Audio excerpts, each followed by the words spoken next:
Hi అండి, అందరూ బాగున్నారా? నేను చాలా బాగున్నానండి. మీరందరూ బాగుండాలని మనస్ఫూర్తిగా కోరుకుంటున్నాను. తాళం చెవి స్టోరీ ఇది. సింగినాథం మంచి వ్యాపారి. తన గ్రామంలో లాభాలు తక్కువగా వస్తున్నాయని గ్రహించి తన వ్యాపారాన్ని పట్టణానికి మార్చాడు. గ్రామంలో ఉన్న ఆస్తిపాస్తుల్ని అలానే ఉంచి అప్పుడప్పుడు వీలు తూచి వస్తూ ఉంటాడు. మిగతా దినాల్లో పట్టణంలో వ్యాపారం చేసుకుంటూ ఉంటాడు.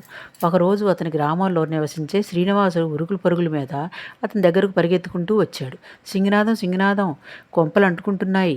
నువ్వు వెంటనే నీ గ్రామానికి రావాలి, లేకపోతే చాలా చాలా నష్టపోతావు అని హెచ్చరించాడు.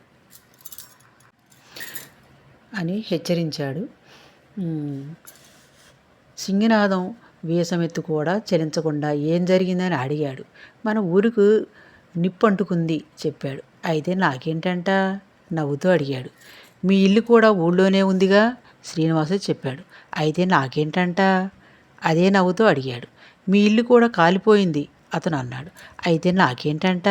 చిరునవ్వుతో అడిగాడు సింగినాథం.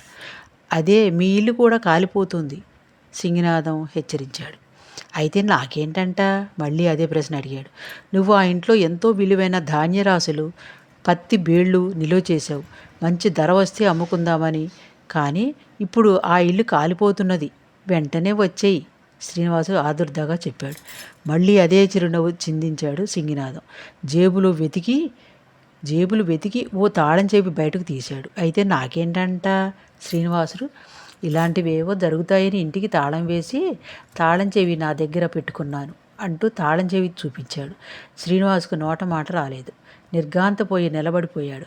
వీళ్ళ సంభాషణ విన్న ఒక వేదాంతి చిద్విలాసంగా నవ్వి, ప్రపంచంలో అందరూ చచ్చిపోతూ ఉంటే వెనకటికి నీలాంటి వాడు అన్నాడట, నా దగ్గర మమత అనే తాళం చెవి ఉంది, నేను నా వాళ్ళు శాశ్వతంగా జీవిస్తాము అని. యముడి ముందు ఏ మమతలు ఏ తాళాలు పనికిరావు. వ్యాపారం మాని వచ్చే జన్మ గురించి ఆలోచించుకో అని నవ్వుకుంటూ వెళ్ళిపోయాడు వేదాంతి. సింగినాథం, శ్రీనివాసు బిత్తరపోయి అలానే చూస్తుండిపోయారు. అదండి స్టోరీ ఎలా ఉందో కామెంట్ బాక్స్లో కామెంట్ చేయండి. బాయ్ అండి.